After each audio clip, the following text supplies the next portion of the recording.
या ओस फुल देठी नाथ महाराजांनी हरिपाठामध्ये सांगून ठेवलेलं आहे की आपला देह आणि त्या देहामध्ये जोपर्यंत आत्मा आहे तोपर्यंतच त्या देहाचं महत्व आहे. एखाद्या फुलातून सुगंध निघून गेल्याच्या नंतर ते फूल ज्याप्रमाणे परमात्म्याच्या चरणी अर्पण करण्याच्या लायकीचं राहत नाही, तद्वत आपल्या देहामध्ये जोपर्यंत आत्मा आहे तोपर्यंतच या देहाला महत्व आहे. नाहीतर त्या देहाला काहीही किंमत राहत नाही. लोक नावानं सुद्धा आता हाका मारत नाहीत, म्हणतात बॉडी लवकर उचला. प्रत्येक देहाचं शेवटचं नाव बॉडी आहे, लक्षात ठेवा. कशासाठी? जोपर्यंत तुमच्या जीवात जीव आहे तोपर्यंतच तुमच्या देहाला महत्व आहे. जोपर्यंत आत्मा आपल्या शरीरामध्ये शिल्लक आहे तोपर्यंतच आपल्याकडून कुठली ना कुठली तरी गोष्ट होणार आहे. आणि ही गोष्ट व्हावी याच्यासाठी संत महात्मे आपल्याला वारंवार मार्गदर्शन करत असतात, सावधानतेचा इशारा देत असतात. परंतु आपण सपशेल त्याच्याकडे दुर्लक्ष करत असल्यामुळे बुडते हे जन न देखावे डोळा येतो कळवळा म्हणून या तरी वारंवार सांगण्याकडे प्रवृत्ती ही संत महात्म्यांची असते. संत महात्मे वारंवार सांगतात. वास्तविक पाहता त्यांना सांगण्याची काही गरज नाही. ते त्यांच्या संत सुखामध्ये मग्न आहे. ते परमात्म्याचं नामस्मरण करत करत आयुष्य जगू शकतात. ऋषी मुनींच्या सारखं जीवन जगणं हे त्यांना काही अवघड नाही. परंतु तरी देखील सामान्य लोकांच्या उद्धाराची काळजी, जी अवस्था आपल्याला प्राप्त झालेली आहे तीच अवस्था सामान्य लोकांना प्राप्त व्हावी ही भूमिका संत महात्म्यांची असल्यामुळे संत महात्मे आपल्याला वारंवार उपदेश करण्यामध्ये प्रवृत्त होत असतात. खरं तर उपदेश त्यांनी करायचा ज्याला त्या गोष्टीचं ज्ञान आहे, आणि उपदेश त्याला करायचा ज्याला त्या गोष्टीची गरज आहे. संत महात्म्यांना उपदेशाचं ज्ञान आहे. जी माहिती संत महात्मे आम्हाला देत आहेत ते त्यांचे अनुभव सिद्ध बोल आहेत. आणि त्यामुळे आपल्याला जे माहिती आहे ते इतरांना शिकवावं ही शिष्ट परंपरा संत महात्मे चालवत आणतात. परंतु आपण मात्र एक शिष्ट परंपरा चालू ठेवतो की संतांनी किती जरी सांगितलं तरी ऐकायचं नाही. बरं का? तुकोबारायांच्या भाषेमध्ये बोलायचं झालं तर वाजत असे बोंब कोणी नाही ऐकते कानी. बोंब मारून मारून आम्ही थकलो. देव घ्या कोणी, देव घ्या कोणी, देव घ्या कोणी, देव घ्या कोणी, देव घ्या कोणी, देव घ्या कोणी, ऐता आला घर पुसोनी. तुकाराम महाराजांसारखे संत लोकांकडे देवाला स्वतःहून घेऊन येतात. ज्याप्रमाणे मी नेहमी सांगतो, उदाहरण थोडंसं खालच्या दर्जाचं आहे परंतु कळावं म्हणून सांगतो. बाजारामध्ये भाजी घ्यायला जाण्याची गरज नाही. भाजीवाला दारामध्ये येतो आणि भाजी घ्या भाजी म्हणतो, तरी सुद्धा आपल्याला त्याची कदर नाही. घरपोच देतोय, किंमत नाही, कमी किमतीत देतोय तरी महत्व नाही. देव घ्या कोणी, देव घ्या कोणी, ऐता आला घर पुसोनी. प्रत्येकाचं उत्तर देव न लगे, देव न लगे, का न लगे, साठवणीचे रुंदले जागे. त्याला ज्या ठिकाणी साठवायचं आहे ती जागा भरलेली आहे. कशानं भरलेली आहे? विकारानं भरलेली आहे. मग ज्या ठिकाणी विकार भरलेले आहेत, ज्या ठिकाणी विषय ठासून भरलेले आहेत त्या ठिकाणी तो परमात्मा येऊन राहू शकेल का? जिथे घाण आहे त्या घाणीमध्ये चांगल्या गोष्टी ठेवाव्यात का? आणि घाण जर बघा विषयाने आपलं अंतःकरण बुजबुजलेलं आहे, तो परमात्मा फक्त हृदयामध्ये येऊन राहतो. आपण दुपारी सुद्धा उदाहरण बघितलं बिल्वमंगलाचं. आम्ही भावे बळीवंत तुझं घालू हृदयात. किती प्रमाण द्यायची की तो परमात्मा हृदयाशिवाय कुठेच राहू शकत नाही. हृदयवंती खाना केला आत विठ्ठल कोंडीला. खूप प्रमाण आपल्याला देतात की तो परमात्मा फक्त हृदयामध्ये राहतो. आणि या हृदयामध्ये जर का विकार भरलेले असतील तर त्या ठिकाणी तो परमात्मा येऊ शकेल का? तर तो येऊ शकणार नाही. तो परमात्मा त्या ठिकाणी राहू शकणार नाही. आणि म्हणून संत महात्मे कितीदा जरी सांगितलं तरी आम्ही कर्मदरिद्री आहोत. देव न लगे, देव न लगे, साठवणीचे रुंदले जागे. ठीक आहे, भाजीवाल्यांना म्हणावं एक काम करा, 20 रुपये पावशेर देतो तो, एक काम करा चला 15 रुपये पावशेर देतो घ्या. तरी सुद्धा देव न लगे, देव न लगे. तुकाराम महाराजांनी आपल्याला सांगितलं देव मंदला, देव मंदला, भाव बुडाला काय करू ही खंत तुकोबाराय व्यक्त करतात. लक्षात ठेवा, दारामध्ये देव घेऊन संत महात्मे येतात पण आपल्याला संतांची कदर नाही आणि ते सांगतात त्याच्याकडे आपण दुर्लक्ष करतो. खरं तर आपल्यासाठीच त्या लोकांचं येणं असतं. आपण किती प्रमाण पाहतो, नेहमी आपण श्रोते चांगले आहात, आपण नेहमी ऐकत आहात की संत महात्मे कशासाठी येत असतात? येथे उपकारासाठी आले घरच्या वैकुंठी. त्यामुळे उपकाराच्या साठीच ते वैकुंठाहून या ठिकाणी आलेले असतात आणि तरी देखील त्यांच्या गोष्टींकडे आम्ही सपशेल दुर्लक्ष करतो. त्यामुळे उपदेश करणं हे संत महात्म्यांचं एक कर्तव्य आहे आणि म्हणून संत महात्मे उपदेश करण्यामध्ये प्रवृत्त होत असतात. उपदेश कोणाला करायचा? ज्याला त्या गोष्टीची गरज आहे. एखाद्याला एखाद्या गोष्टीची गरजच नाही आणि उपदेश करण्यामध्ये काय अर्थ आहे? परंतु संत महात्म्यांना माहिती असतं की कोणाला कशाची गरज आहे. म्हणून संत महात्म्यांचे उपदेशपर अभंग जर आपण बघितले तर काही अभंगामध्ये एखाद्या व्यक्तीला केलेला उपदेश आपल्याला पाहायला मिळतो आणि काही अभंगामध्ये सार्वत्रिक केलेला उपदेश आपल्याला पाहायला सापडतो. म्हणून संत महात्मे विचार करून लोकांना मार्गदर्शन करत असतात, त्यांना उपदेश करत असतात. त्यामुळे उपदेश करणारे संत आहेत. उपदेश ज्यांना करायचा ते तुम्ही आम्ही आहोत आणि आपल्या उद्धाराच्या साठी ज्या काही गोष्टी योग्य आहेत, उपयुक्त आहेत, त्याचा उपदेश संत महात्मे करत असतात. म्हणून हा सावधानतेचा इशारा महाराज देतात अभंगाच्या पहिल्या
सोडवण करारे हरिनामे. तुम्हाला काळाने ग्रासून टाकलेला आहे.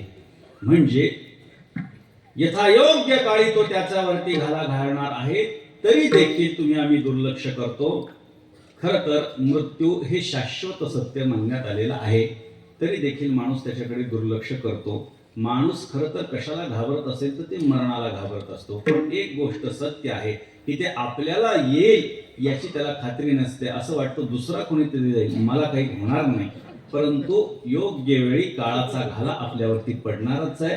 आपण पाहतो एखादा माणूस जीवनभर कष्ट करतो एखादी गोष्ट प्राप्त करण्यासाठी, आणि अगदी प्राप्त करण्याची वेळ आली की त्याला काहीतरी होतं, तो गतप्राण होतो. मग अशा वेळी काय विचार करायचा? त्याचं आयुष्य ठरलेलं आहे, त्याचं कर्म ठरलेलं आहे. मागच्या जन्मामध्ये जे काही पाप पुण्य केलेलं आहे त्याचा परिपाक तो आहे.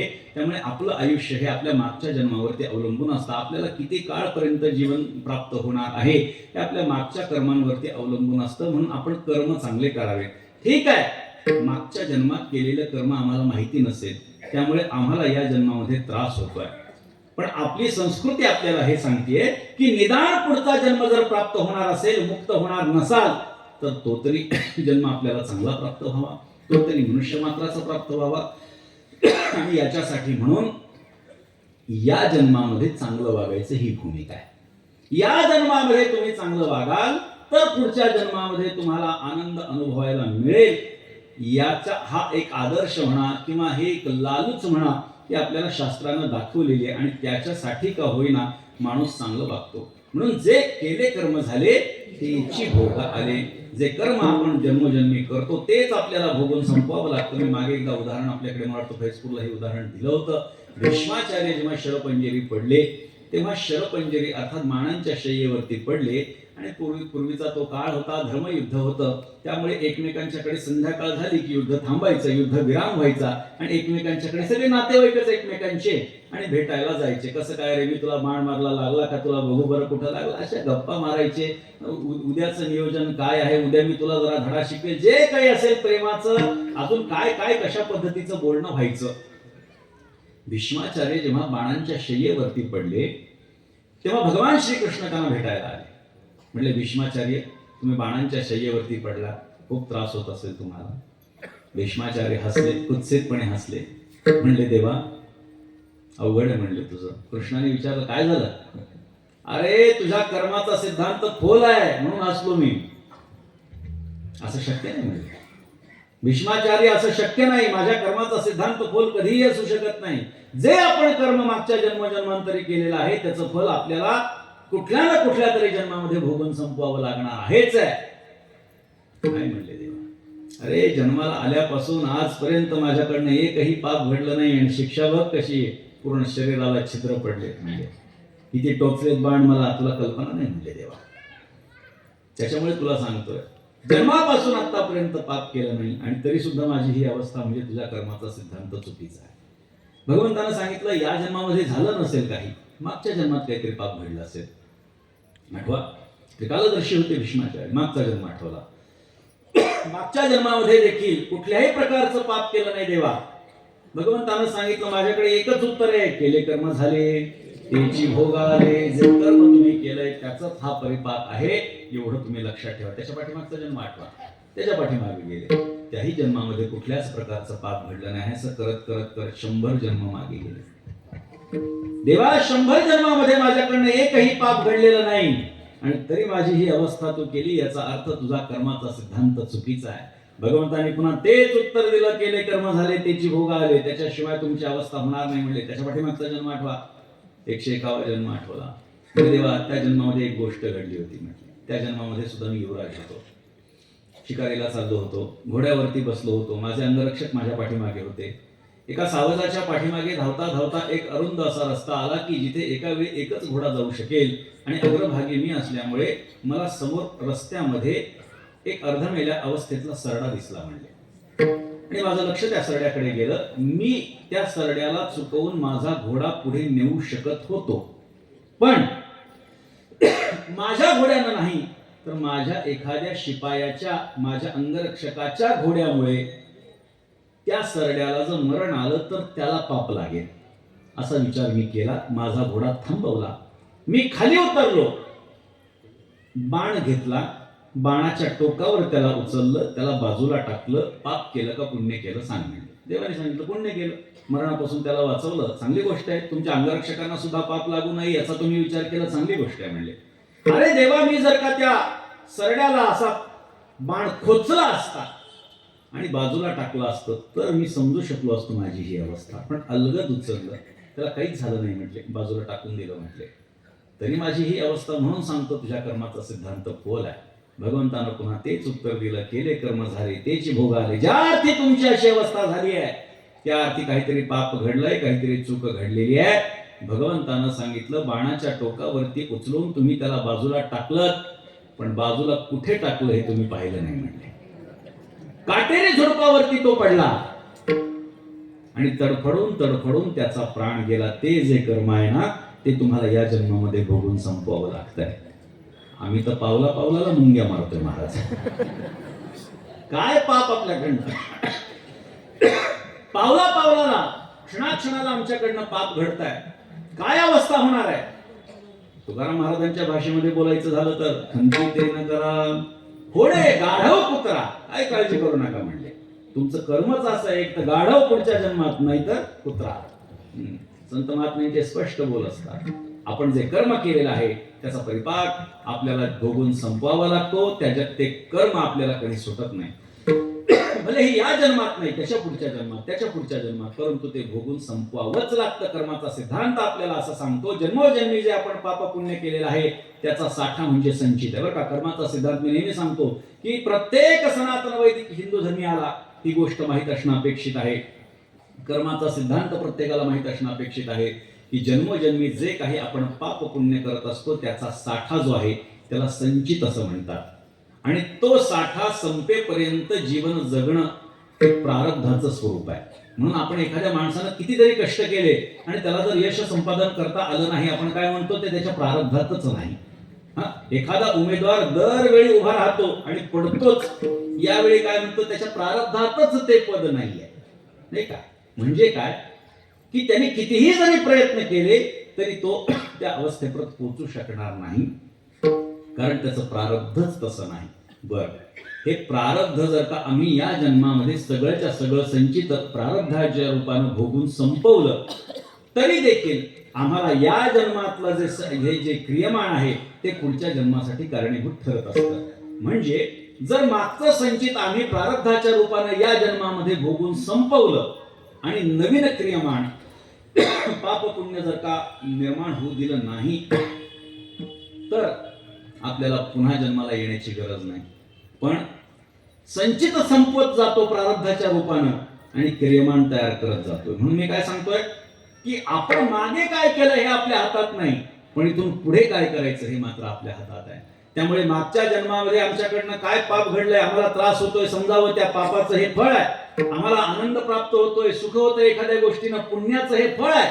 ते भोगून आपल्याला संपवावं लागणार आहे. आणि ते भोगून संपवल्याच्या नंतर जर या जन्मामध्ये काही पाप पुण्य निर्माण झाले नाही तरच मोक्ष, नाही तर या जन्मातलं जे पाप पुण्य आहे ते पुढच्या जन्माच्यासाठी प्रारब्ध आणि संचित होऊन त्या ठिकाणी तयार होतं. ते संचित पुढच्या जन्मामध्ये आपल्याला प्रारब्धाच्या रूपानं भोगून संपवावं लागतं. हा कर्माचा सिद्धांत प्रत्येकाने लक्षात घेतला पाहिजे. म्हणून मागे काय केलं आम्ही माहिती नाही, पण इथून पुढे जर आम्ही चांगलं केलं तर पुढचा जन्म तरी आम्हाला चांगला मिळेल ही भूमिका, ही भावना ही आम्हाला आमच्या शास्त्रानं सांगितलेली आहे. म्हणून संत महात्मे आम्हाला वारंवार सांगतात, आम्ही त्यांच्याकडे दुर्लक्ष करायला नको. खरं तर माणसाच्या पाठीमागे पंचक्लेश लागलेले आहेत बरं का. अविद्या, अस्मिता, राग, द्वेष आणि अभिनिवेश, पंचक्लेश माणसाच्या मागे लागले. प्रत्येक जो जीव आहे त्याच्या पाठीमागे हे पंचक्लेश लागलेले आहेत. अविद्या प्रत्येकाच्या पाठीमागे आहे. संत सोडून, देव सोडून सगळे जण हे ज्ञान रहित आहे, ते अज्ञानी आहे. ज्ञानी कोण आहे? नाथ महाराजांनी तर सुंदर सांगितलंय, मी ज्ञानी आहे असं म्हणणारा पहिला अज्ञानी म्हणतात नाथ महाराज. कारण त्याला कळतच नाही आपण कोण आहे. मी ज्ञानी आहे म्हणणारा कधीही ज्ञानी असू शकत नाही, नाथ महाराजांनी सिद्धांत सांगितला. मग आम्ही काय करतो? आम्ही स्वतःला शहाणं समजतो. पण ही माया जी आहे ती माया आपल्याला सुधरू देत नाही. मोठ्या मोठ्यानं ती सुधरू देत नाही. तुमचं आमचं काय? मोठ्या मोठ्यानं ती सुधरू देत नाही. वेगवेगळ्या माध्यमातून ती समोर येते आणि ती त्रास देण्यासाठी आपल्याला प्रवृत्त होते आणि आपल्या जीवनामध्ये आपल्याला त्रासच सहन करावा लागतो. माया काय करते? माया होत्याचं नव्हतं करते, नव्हत्याचं होतं करून टाकते. ही माया भगवंताच्या अधीन आहे, आपण मायेच्या अधीन आहोत. एखाद्या भक्तानं जरी दाखवलं, असे अनेक उदाहरण आपल्याला इतिहासामध्ये पुराणामध्ये पाहायला सापडतील की भक्ताला अहंकार झाला, भगवंत माया त्याच्यावरती टाकतो आणि त्याला त्याची जागा दाखवून देतो. अगदी नारदाचं उदाहरण बघा. नारदाला असं वाटायचं की भगवंताची माया माझ्यासारख्या भक्ताला कसं बाधित करू शकेल. मी देवाचा निस्सीम भक्त आहे, सतत नारायण नारायण मुखामध्ये असतं, त्यामुळे एक अहंकार सूक्ष्म की मला माया काही करू शकत नाही. भगवंताच्या लक्षात आलं, भलेही नारदांनी व्यक्त केलं नाही, पण मानसिकता तशी झाली की भगवंताची माया मला काही करू शकत नाही. सहज फिरता फिरता त्या ठिकाणी शीलनिधी नावाचा एक राजा आणि त्याचं राज्य नारदांना दिसलं. नारद त्या ठिकाणी आले आणि नारद आल्याच्या नंतर ज्याप्रमाणे एखाद्या साधू संतांचा सन्मान करावा त्या पद्धतीनं त्या शीलनिधी राजानं त्याचा सन्मान केला. आलं, आसन दिलं. सर्वप्रथम काय करावं? गृहस्थानं आपल्याकडे आलेल्या अतिथीचं स्वागत कसं करावं? तर सर्वप्रथम आपल्याकडे काही असो किंवा नसो आसन देणं महत्वाचं आहे. पहिलं द्यावं आसन बरं का. आपण उदाहरण बघा, पाहुणे घरासी आजी आले ऋषिकेशी. तुकाराम महाराजांच्याकडे परमात्मा आला, तुकोबारांनी लिहून ठेवले, पाहुणे घरासी आजी आले ऋषिकेशी, काय करू उपचार? काय उपचार करू? त्याला बसायला जर का आसन दिलं तर ते कोप सुद्धा कोप मोडकी जर्जर अशी अवस्था त्याची झालेली आहे. म्हणजे सर्वप्रथम काय आठवलं तुकोबारायांना? आसन आठवलं. म्हणजे आपल्याकडे आलेल्या अतिथीला आधी काही द्या नाही तर नका देऊ, आधी बसायला सांगा. मग पुढे पाणी चहा जे काय तुम्हाला जेवण काय करायचं असेल ते करा, पण सर्वप्रथम त्यांना आसन द्या. तशा पद्धतीनं आणि यथायोग्य पद्धतीनं त्यांचा सन्मान करा. नारद आले, भगवंताचे निस्सीम भक्त असणारे देवर्षी नारद. त्या शीलनिधी राजाने त्याला आसन दिलं, पद्यपूजा वगैरे केली आणि म्हटले महाराज काय योग आहे, फार चांगल्या योगाच्या प्रसंगाला तुम्ही आलेला आहात. नारदांनी विचारलं काय झालं? त्यांनी सांगितलं उद्या माझ्या मुलीचं लग्न आहे उद्या, आणि तिचं स्वयंवर आहे, तिला कसा नवरा मिळेल सांगा ना. कुतूहल असतं माणसाला, उद्याच लग्न आहे पण उद्यापर्यंत थांबण्याची इच्छा नाही, किंवा पुढे काय होणार आहे ते जाणून घेण्याचं कुतूहल आहे. काय गरज, उद्या स्वयंवर आहेच आहे, राजे राजकुमार येणारच आहे, स्वयंवरामध्ये जी पसंत ती ज्याला पसंत करणार आहे त्याच्याशी लग्न होणारच आहे, पण कुतूहल विनाकारण. आता तिने सांगितलं कसा नवरा मिळेल सांगा. नारदांनी त्या मुलीला बोलवायला सांगितलं, बोलवा म्हणजे तुमच्या मुलीला. मुलीला बोलवलं, त्या मुलीकडे बघितलं, हात दाखव म्हणले तुझा. नारदांनी हात बघितला. आता हात खरं तर लोकांचा फार मोठा गैरसमज असतो की महाराज लोकांना भविष्य कळतं बरं का. लोक विनाकारण येतात भेटतात, महाराज लग्न होत नाही काय करू. काय करू म्हणजे काय, तुम्ही बघा त्याचं झालंय की नाही आधी बघा, मग तरी त्याला विचारा. मग तरी त्याला विचारा. पण काय नाही, लोक अंध भक्त असतात महाराज, काय नाही महाराज काय. तिने सांगितलं बघा बरं काय मुलीचं कसं काय लग्न, कसं काय मुलगा मिळणार आहे. नारदाने तिचा हात बघितला. आता देवर्षी नारद हे काही कुडमुडे जोशी नव्हते, लक्षात ठेवा. त्यांना कळत होतं रस्त्यावरती जे ज्योतिषी बसलेले असतात, फिरणारे लोक असतात, ते आपलं बघत असतात, हात चांगला आहे, पैसा कमवताय पण टिकत नाही. कोणाचा टिकतो, कोणाचा टिकतो, अहो कोणाचाच टिकत नाही. त्याला वाटतं अरे याला कळतं बरं का. दुसऱ्या वेळी तर त्याचा इरादा पक्काच होतो की हा विधवा आहे. ते सांग तुम्ही लोकांसाठी खूप करता पण लोकांना काही नाही. आता मात्र हा खरा आपल्याला ओळखणार आहे, म्हणजे हा ज्ञानी आहे. मग त्याच्या आहारी जातात, मग काय ते गंडे दोरे देतात, मग तो काय सांगतो ते करत असतात. तसं कुडमुडा दोषी होतं का? देवर्षी नारद हे ज्ञानी होते, ज्ञाता होते, आणि भविष्य हे शास्त्र आहे, लक्षात ठेवा. लोक भविष्याला काहीही म्हणू द्या, पण संतांनी सुद्धा भविष्याला शास्त्र मानलेलं आहे. हात बघितला आणि नारदांच्या लक्षात आलं जो नवरा हिला प्राप्त होणार आहे हा अनंत काळपर्यंत जगणार आहे, अनंत काळपर्यंत जगणार आहे. ठीक आहे, म्हणजे चांगला नवरा मिळणार आहे, जो मिळेल तो अनंत काळपर्यंत जगणार आहे. मुलगी गेली, राजा गेला, ज्या खोलीमध्ये उतरायला त्यांना जागा दिली, विचार करू लागले. नारद विचार करू लागले हिला जो नवरा मिळणार आहे तो अनंत काळपर्यंत जर जगणार असेल तर आपणच हिचा नवरा का होऊ नये. आता या ब्रह्मचार्याला काय करायचं बरं. पण कसं असतं, विनाकारण याला काय करायचं त्याला काय करायचं ही गोष्ट असं काय म्हणण्यात अर्थ नाही. जेव्हा मोबाईल आले तेव्हा लोक म्हणायचे महाराज लोकांना काय करायचं मोबाईल. मला आठवतंय महाराज लोकांना काय, आज काय मोबाईलवरच तारखा घेतल्या जातात. तसं त्यांनी विचार करू लागले आपणच काहीचा नवरा होऊ नये. पण पुन्हा प्रश्न निर्माण झाला की असं जर का अवस्थेमध्ये आपण गेलो, गळ्यामध्ये वीणा आहे, हातात चिपळे आहे, ती शेंडी आहे, धोतर आहे, उपरण आहे, जानू आहे, तर ती कशाला आपल्याला हो म्हणे. अशा अवताराला बघून कोण महाराज लोकांना बायका मिळत नाहीत म्हणे. माझं झालंय बरं का. नाहीतर म्हणाल महाराज अनुभवाचे बोल सांगतात की काय. सर्वसाधारण नियम सांगितला, सर्वसाधारण नियम सांगितला. ते विचार करू लागला ही आपली अशी अवस्था, आपण जर उद्या त्या सगळ्या सभेमध्ये बसलो, लोक आपल्याला हसतील, मग काय करायचं. देवाला सांगू म्हणले आपण, सुंदर रूप दे देवा. देवाचा धावा केला. आधी विचार केला आपण वैकुंठात जाऊन परमात्म्यासारखं रूप करून येऊ म्हणले. पण पुन्हा विचार केला यायला जर उशीर झाला आणि ही दुसऱ्याला जर मिळाली तर पंचायत व्हायची, म्हणून देवाचा धावा केला. देव प्रगट झाला. म्हणजे बोल नारदा. त्याने सांगितलं देवा मला हरिरूप करून टाक म्हणले. देवाने विचारलं कशासाठी.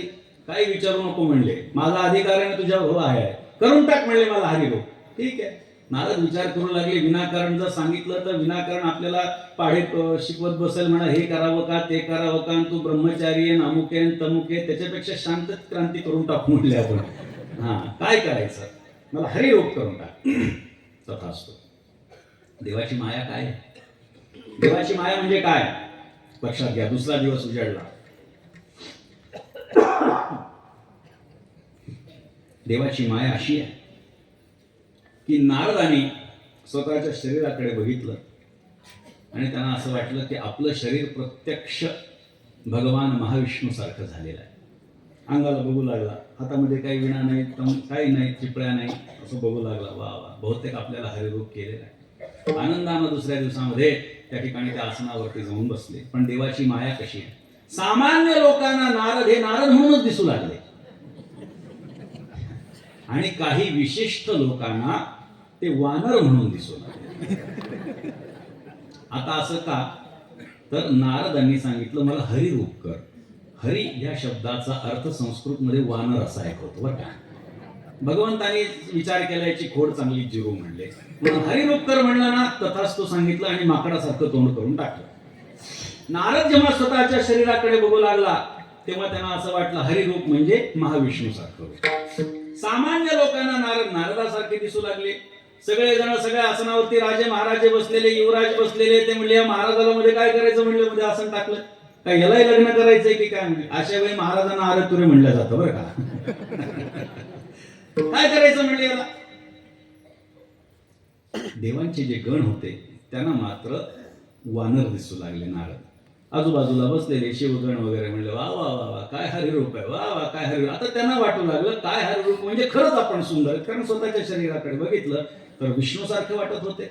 त्यांना वाटलं लोक आपलं कौतुक करू लागले. बरं, लोक कुतूहलाने त्यांच्याकडे बघू लागले, बघा ना नारद, काय गरज आहे त्यांना, अशी एकमेकांमध्ये चर्चा. पण नारदांना असं वाटू लागलं की आपण या सभेमध्ये सुंदर आहोत याची चर्चा सगळीकडे चालू. माणसाची जशी मानसिकता असती तसा विचार माणूस करत असतो. एखाद्याचा वाढदिवस असला, जन्मदिवस असला, आता काय याचा जन्मदिवस म्हणजे काय कुठल्या भगवान श्रीकृष्णाचा जन्मदिवस अष्टमी वगैरे लक्षात राहावी असं काही नाही. पण त्याला विनाकारण असं वाटत असतं की समोरच्याला माहिती आहे म्हणून दिसला की लोकांकडे बघून असतं. त्याला वाटतं याने आपल्याला शुभेच्छा द्याव्या, पण समोरच्याला काय माहिती याचा वाढदिवस आहे. याच्या मनामध्ये हीच भूमिका की यांनी मला शुभेच्छा द्याव्या, लोकांच्या लक्षातच येत नाही. तसं नारद सगळीकडे बघू लागले. बघा, रस्त्याने जात असताना आपली चप्पल जर तुटली तर दुसऱ्याच्या कशाकडे लक्ष जातं आपलं, आपलं बटन जर तुटलं तर काय लक्ष जातं, बटनाकडे लक्ष जातं. तसं नारद असा विचार करू लागले, ज्या अर्थी आपल्याकडे बोट करून लोक हसू लागले तसं काहीतरी आपल्याकडे उल्लेख आपल्या बाबतीत करू लागले, त्या अर्थी आपल्या बाबतीत लोक विचार करतात की हा यालाच देणार बरं काय मुलगी, यालाच देणार नाही. आनंदी झाले म्हणजे बरं आहे. हे गण आपले वा वा वा काय हरिरूप आहे, काय ते आपले ते खुश, वा सगळेजण कौतुक करतात. आली ती कन्या आली, सगळेजण उभे राहिले. ते आल्याच्या नंतर ती आपले हार घेऊन एकाकडे बघायचं, आवडलं नाही की पुढे जायचं, दुसऱ्याचं तोंड बघायचं नाही, आवडलं पुढे जायचं. एक एक एक एक एक एक करत पुढे येऊ लागले.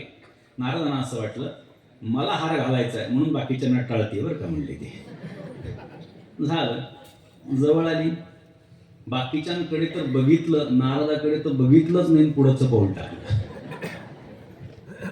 नारदांना वाटलं अरे अरे मी इथे असं